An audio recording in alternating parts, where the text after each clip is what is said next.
little Christmas season chicken nuggets. It's me, Carl. Welcome to Grow TV. Welcome to Grow TV. Hosted by Carl. Where we have fun with our friends, talk about Jesus, and go over everything the Bible has to offer.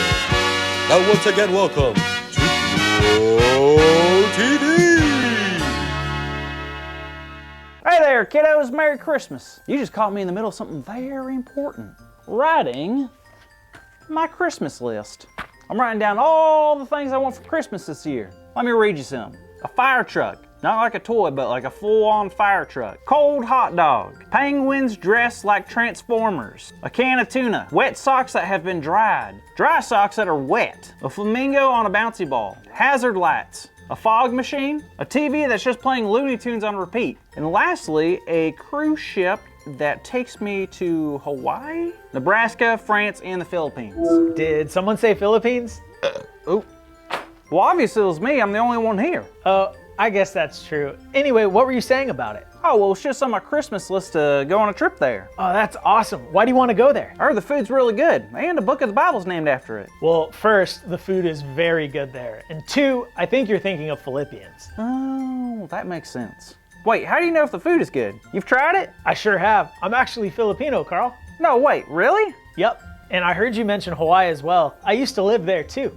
That's awesome. So you've lived like all over the world, huh? Sort of, but there's still so many places that I'd love to visit. Me too. It's kind of hard to choose which one to go to first, huh? There's like 20 choices. How am I supposed to pick? 20? 20 what? You know, like states or places. There's only like 20 of them, right? Carl, sorry to burst your bubble, but there are a whole lot more places than just 20 places in the whole world. What do you mean? Well, for example, there are 50 states in the US alone, and then there are 7 continents all around the world with even more countries in them. Can you guess how many countries there are? At least 2. Close. There are 195. That blows my mind. I can't believe it. That's a big world.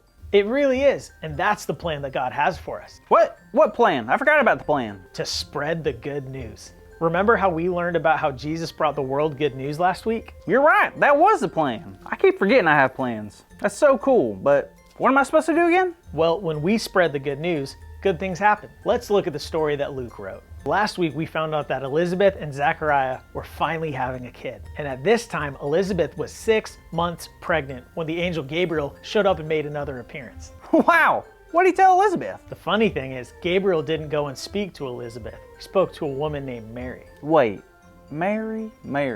I heard that name before. Anywho, what happened next? Well, he looked at Mary and told her that she had found favor in God's eyes. What does that mean? Pretty much that God was very pleased with her.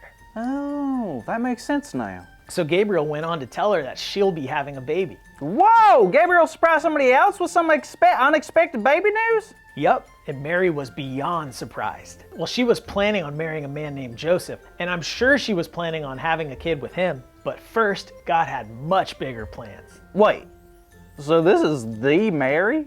Oh yeah. Wait, so the Mary, the mother of Jesus Mary? It sure was. Isn't that amazing? This was the beginning of something truly extraordinary. I guess so. How did Mary react to all this? I'm freaking out and I wasn't even there. Well, she was nervous at first, but Gabriel made her feel so much better. He shared that Elizabeth, who is much older and couldn't have kids, is now pregnant. He assured her that God's plan has not and will never fail. Is that really true? Of course it is. See, God knew we would never fix what was broken in our hearts and in our world. So God made a plan for us to have hope, but it wasn't what people expected at all. What do you mean? Why is the plan something people wouldn't expect? Well, no one thought the Son of God would come to earth and be born to a young lady like Mary. But God always makes the impossible happen, and that's what makes this story so exciting. Ah, there it is again. What? What is it? Joy! I'm feeling joy again. This story just brings it out in me. Well, that makes sense. What do you mean? Well, that was one of the many reasons that Jesus came to earth, to bring joy. Joy is something that grows when we feel hope, and Jesus was the one to bring all of those things to us. So Jesus was about to show everyone, by coming to the world as a child, that God loves us so much and has a plan for everyone to be a part of God's family. I got it. Joy is camping out right here in my heart today. Now I wonder who I should share it with. Anyone you want, Carl. Well, kids, we hope you're starting to feel joy, and don't forget about our big idea this week. It's super important. You heard it here first. Our big idea is that Jesus came to bring joy to the world. Now let's say it out loud on the count of 3. 1, 2, 3. Jesus came to bring joy to the world. Good job, everybody. Great job, kids. Now, thank you so much for watching. And always remember that the whole reason for this Christmas season is all because of Jesus. And we can't wait to talk about it more next week. See you later. Thank you for watching, and tune in next week for a new episode of TV.